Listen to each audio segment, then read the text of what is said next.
जी अस्सलाम वालेकुम गाइस, मैं हूं वहीद अहमद फ्रॉम वैक कंसल्टेंट। आज का बड़ा इंपॉर्टेंट टॉपिक है। मैं वीडियोस इस तरह बनाता हूं, जो क्वेश्चंस हमें आप लोग बार बार पूछ रहे होते हैं, मैं उसी के ऊपर फिर वीडियो कर देता हूं, ताकि को ज़ाहिर है अगर वो 10 बंदों ने पूछा है तो हो सकता है वो मसला 1000 लोगों का हो। तो आज का बड़ा इंपॉर्टेंट और इंटरेस्टिंग टॉपिक है जो कि स्टूडेंट बार बार पूछ रहा है, क्योंकि यूके एम्बेसी ने इंटरव्यू स्टार्ट कर दिए हैं, लेकिन that is a pick and choose system. तो स्टूडेंट मुझसे आके पूछते हैं कि सर क्या क्या तरीका है कि हमारा यूके एम्बेसी का इंटरव्यू, स्टूडेंट इंटरव्यू ना आए। तो येस, बिल्कुल उसका तरीका मौजूद है कि 2-4 चीज़ें मैं आपको बताऊंगा। अगर आप इनका ख्याल रखें तो यूके एम्बेसी काफ़ी प्रेवलेंट चांसेस है कि they will not ask you to appear in the credibility interview for the embassy. Number 1, जब आप यूनिवर्सिटी सेलेक्ट करें तो ये ना देखें कि कितनी लो फ़ी है, लो डिपॉज़िट है, उसकी रैंकिंग को देखें और उसकी डिपार्टमेंटल रैंकिंग देखें और रेलेवेंसी देखें। और इसके बाद ये देखने के बाद थोड़ी सी बेहतर यूनिवर्सिटी सेलेक्ट करें। नंबर 2, आपने जब यूनिवर्सिटी फ़ी पे करनी है तो कोशिश करें कि वो मिनिमम, मोस्ट मिनिमम ना हो, उसको कोशिश करें। मैं बच्चों को कहता हूँ कि आप फुल फ़ी साल की पे कर दें। अगर आपकी साल की फ़ी पेड है, यूनिवर्सिटी अच्छी है, आपकी रेलेवेंसी मौजूद है, प्लस एक और चीज़, अक्सर बच्चों के गैप्स होते हैं, स्टडी में गैप आ गया किसी भी वजह से, या वो जॉब कर रहे हैं, तो उसको प्रॉपरली जस्टिफाई करें। And that should be linked with your previous studies and your obviously the current experience and the future prospective studies you are going to take in UK or anywhere else। तो उसको को relate करें।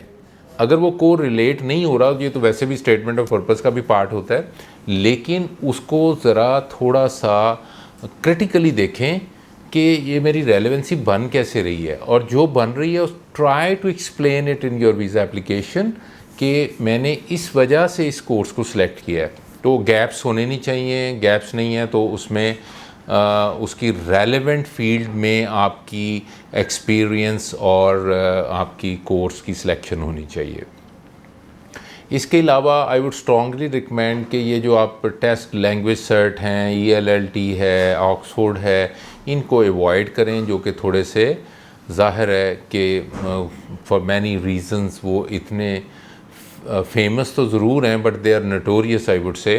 तो आप आइट्स की तरफ जाएं, sailed की तरफ जाएं, यानी सिक्योर इंग्लिश लैंग्वेज टेस्ट की तरफ जाएं, जो कि सेंटर बेस्ड हैं, they are not online tests. तो अगर आपने वो किया होगा, भले आपका स्कोर थोड़ा कम है, but you are meeting the eligibility, so you will be accepted obviously on the university required course.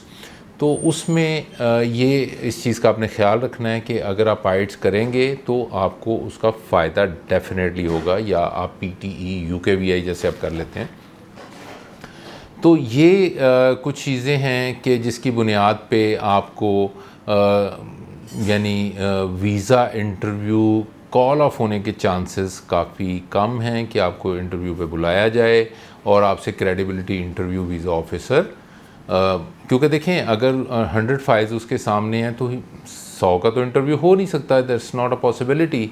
तो अगर वो इंटरव्यू लेना चाह रहा है 10 बंदों का, तो जो स्ट्रॉन्ग फाइल है उसको वो नहीं पिक करेगा, वो 10 उन फाइल्स को पिक करेगा जो जिसमें कोई ना कोई लुकाने मौजूद है, जिसमें कोई ना कोई हिकअप है, जिसमें कोई ना कोई गैप है ऐसा जिसको वो देखे कि आई लाइक टू क्लैरिफाई कि why this is. For example, जिसकी एक मेडिसिन का डॉक्टर है, तो वो अगर मास्टर्स में जा रहा है और उसका गैप्स प्रॉपरली जस्टिफाई नहीं है, और ये जस्टिफाई नहीं है कि why is going for the MBA programme, तो अगर ये प्रॉपरली जस्टिफाइड नहीं है तो he or she may call that person on interview. लेकिन अगर जस्टिफाइड है, बिल्कुल मेडिसिन का डॉक्टर या इंजीनियर MBA या मैनेजमेंट के कोर्सेज़ में बिल्कुल जा सकता है, लेकिन उसको प्रॉपर जस्टिफिकेशन चाहिए। वो अगर प्रॉपर जस्टिफाई किया होगा तो वो बिल्कुल उसमें कोई मसला नहीं है। सो ये कुछ टिप्स हैं, कुछ पॉइंट्स हैं जिनको अगर आप गौर से देखें और गौर से इनके ऊपर फोकस रखें तो आपको एम्बेसी इंटरव्यू उस पर नहीं बुलाया जाएगा। ये हम अपने एक्सपीरियंस की बुनियाद पे चीज़ें कहते हैं, these are not guiding rule for the immigration officer, जो एंट्री क्लियरेंस ऑफिसर हैं, ऑब्वियसली वो भी ह्यूमन बीइंग हैं, तो दे थिंक लाइक ह्यूमंस, और कुछ एक्सपीरियंस और ऑब्वियसली रिकरेंट चीज़ें होती हैं जिससे हम असेसमेंट कर लेते हैं. So thank you very much. This is all for this topic today. अपना ख्याल रखें. अल्लाह हाफिज़. Take care.